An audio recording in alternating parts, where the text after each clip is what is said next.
Hello everybody, this is Danny from Deep South Homestead. My porch time today.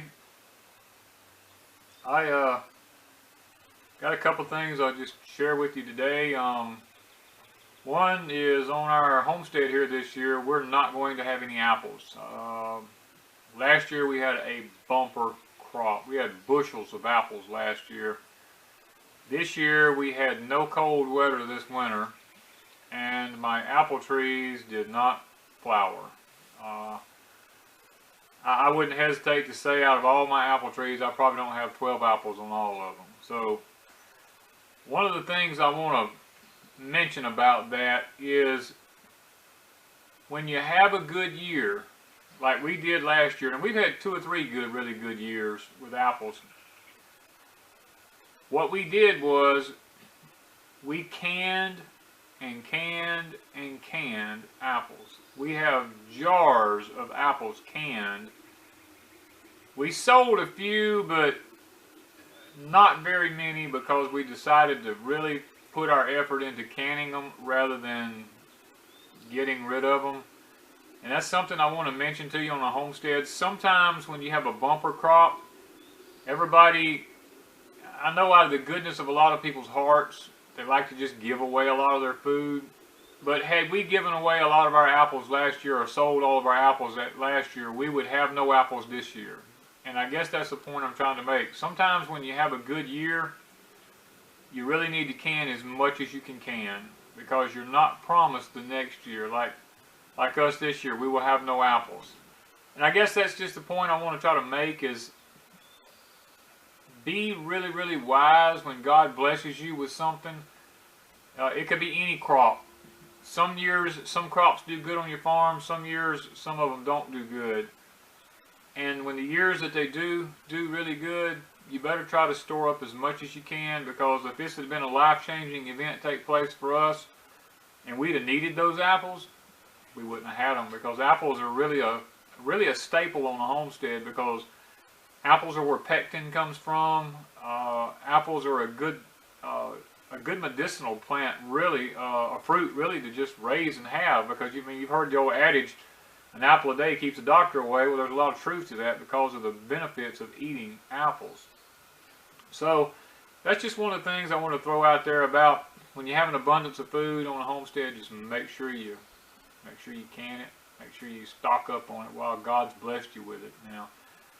And another thing, I receive a good bit of comments and questions, some of them privately, because people just don't want to, maybe they're afraid they might say something out on an open channel that might offend people. One of them is, am I messianic? No, I'm not messianic. A lot of people ask that because of I use the name Yeshua or Yahweh, about the way I look at things. And what I want to do is just take a few minutes today, and I want to share with y'all a little bit more about my life and about a particular journey that I took. I was raised hardcore Baptist, very narrow-minded. You just didn't look outside the way you were raised. And as I got older and become a mature adult, there was a point in my life where, after I had become a born-again believer, that I really wanted to know as much about my Messiah as I could know. And my heart burned and yearned to know more about Him. And as I began to get on my knees and pray and ask the Lord, how can I get to know you? As I would cry out, Abba, Father. I wanted that intimate relationship with Him. I wanted that intimacy that I just did not have because I'd not been taught. And God will give you what you asked for many times. And what He did was put me on a journey that I do not regret. I loved every moment of it. He led a born-again believer that was a rabbi into my life. And this rabbi taught me so much about the Messiah from a Hebraic standpoint.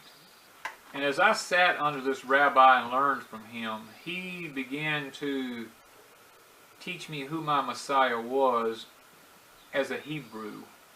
And I learned that his name was Yeshua, because that was his Hebrew name. He said, or Yahushua, Yeshua. I guess he said it really not important to him which one of those we used. And that God actually had a name that the Hebrews called him, and his name was Yahweh. And he began to explain to me how holy and how sacred the name Yahweh was to him. And I was like a sponge at that particular point in my life, because this was so new to me. And my heart was actually being filled. I was feeling contentment. I was overwhelmed with joy. And as my heart was overwhelmed with this joy, I was just like, teach me more, because I want to know more. And as he began to break down the Holy Scriptures to me and show me that how it's written in different sections. You have the first 5 books of the Bible, which was called the Torah, the law, God's law to man. And then he told me then the Old Testament was called the Tanakh.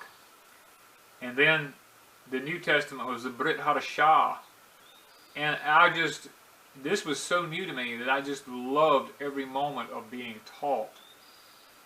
And as he began to break down the law to me and talk about the sacrificial laws and the ceremonial laws and the feast days and all this type of stuff, I wondered why I had not learned this. Why had somebody not told me about all this stuff? Now, I was able to keep a lot of the feast days for a long time on this journey that I was on, because it was a journey that took me several years to go through, and I enjoyed it. I mean, when Passover came around, or Pesach, I was blown away by the meal that we ate and the significance of every part of that meal at Passover. And it almost brought tears to my eyes as to why we haven't been taught this in our churches. There's just so many parts to it that I didn't even know existed. And to this day, I still have the Haggadah, the order of the table to be set out, and the order of the meal. And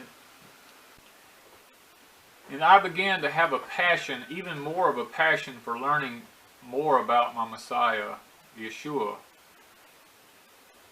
Now, granted, there were those that did not understand what I was doing, and I actually lost a lot of friends because of this.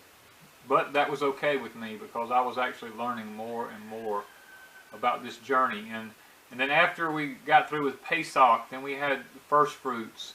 And then I experienced, 50 days later, I experienced Pentecost. And then as the fall came in, we did the Feast of Tabernacles, we did Sukkot, Yom Kippur, Hanukkah, all these things that I had never ever been a part of before, that was actually in the Holy Scriptures, that had never been taught to me. I was just blown away by those things. And he began to explain to me how in the Old Testament and in the Torah, the Brit Milah, or the circumcision of the day on the 8th day for a child. I mean, all these things, and how the significance of how these things played a part in our Messiah's life. It blew me away. And I learned how to cook the challah bread, and how to braid it, and put the seeds on it, and cover it with a white linen cloth, and all the significances of all these things. And I would say the prayers for the bread, and I would say the prayers for the juices, the Baruch atah Adonai Eloheinu melech haolam haolam, be mitzvitav, and go on with these prayers, and bless the bread, and bless the wine, And then I would walk around the table if my children happened to be there, and I would lay my hand on each child's head, and I would pray a special prayer for them, and I would bless them. And I learned the Hebraic names of Abraham, Yitzhak, and Yaakov, and all the Hebrew words and stuff. Now, you know, if my Hebrew's off, it's been many years since I actually studied any kind of Hebrew, and you'll have to forgive me if I don't pronounce something exactly right, but how we would start with the Bereshit and work our way to the 5th book of Devarim in the Torah. And all these things really, they just brought joy to my heart to learn all of this. And how that we would be able to tie the Torah in with the Brit Hadashah, and how that, or the New Covenant, how that the Brit Hadashah is predominantly the Torah and the Tanakh just rewritten. I mean, it's amazing as to how many of those verses are actually in the Brit Hadashah.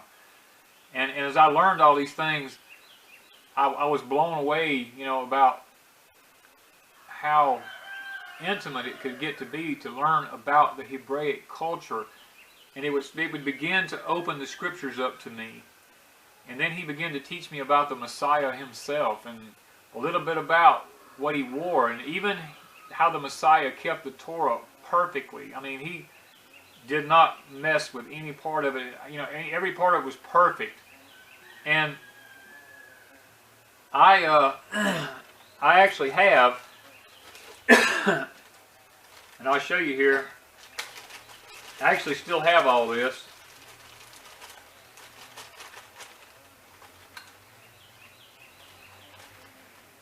I actually still have the tzitzits.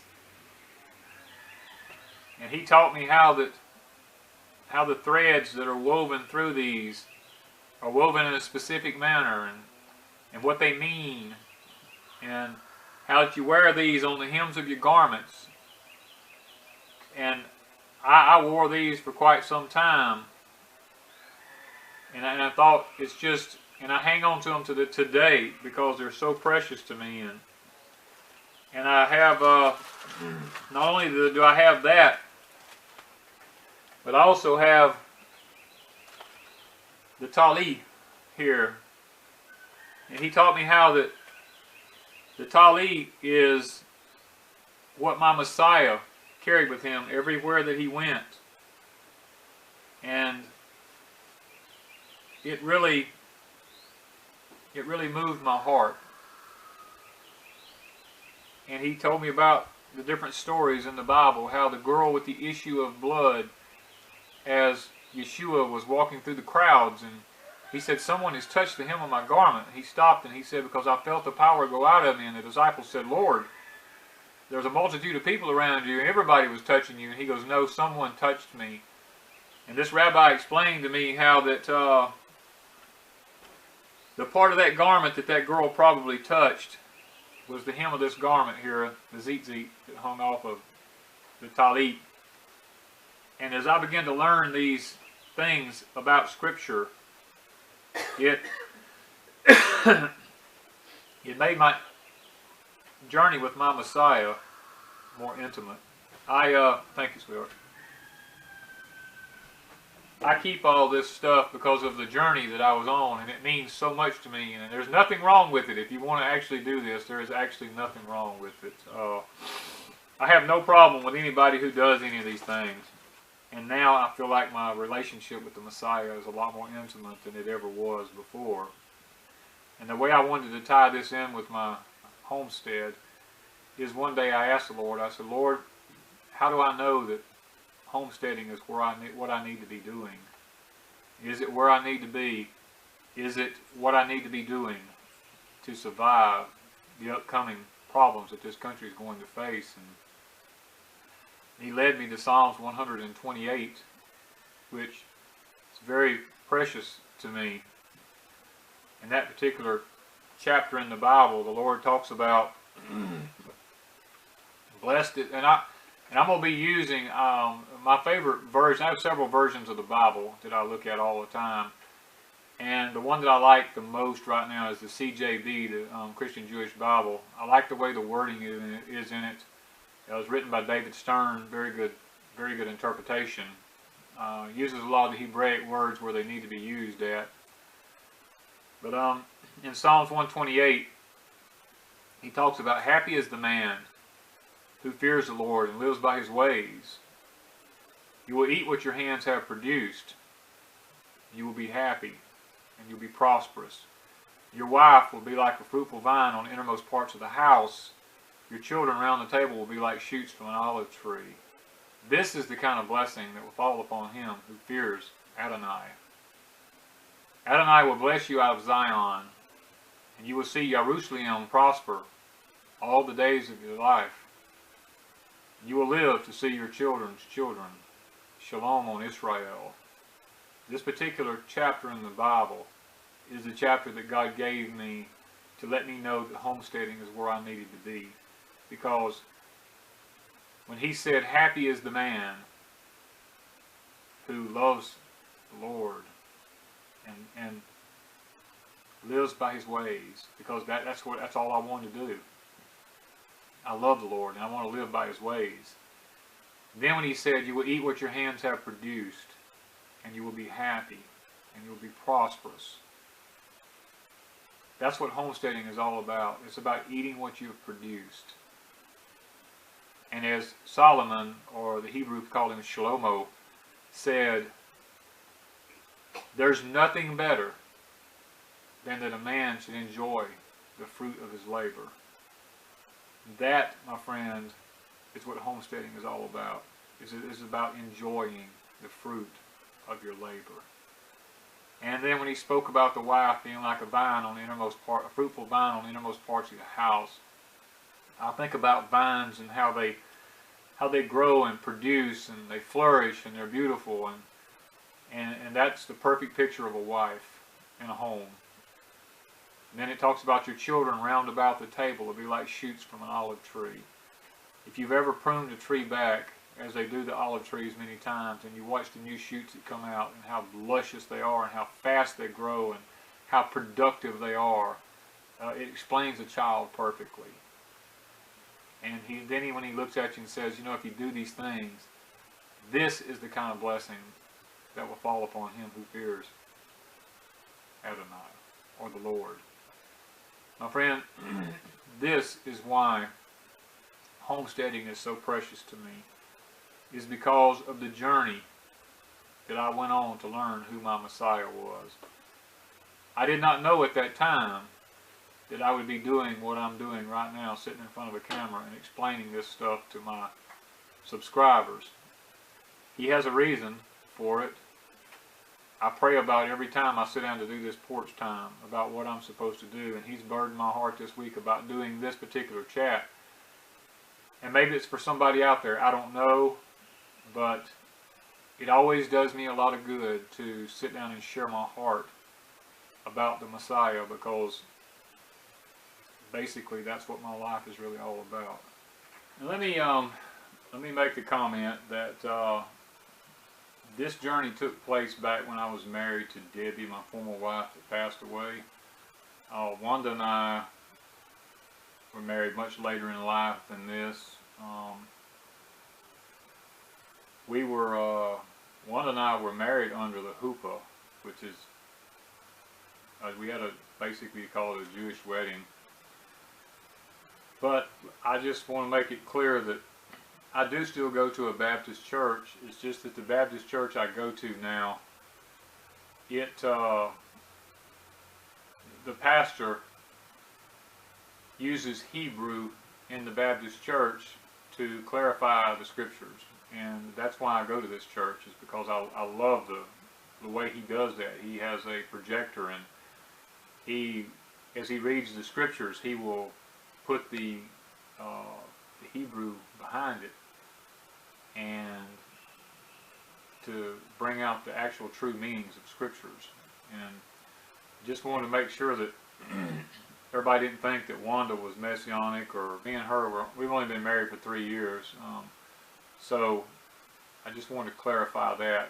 I didn't want people to get the wrong ideas about that particular part of my life. And I hope today that y'all have enjoyed the porch time. I know I didn't do any tools, I didn't do any books, but the Lord impressed this on my heart, and when He impresses something on my heart, I usually will do it. And I hope that y'all will like, share, and subscribe if you've enjoyed the Porch Time Chat today. Thank y'all from Deep South Homestead.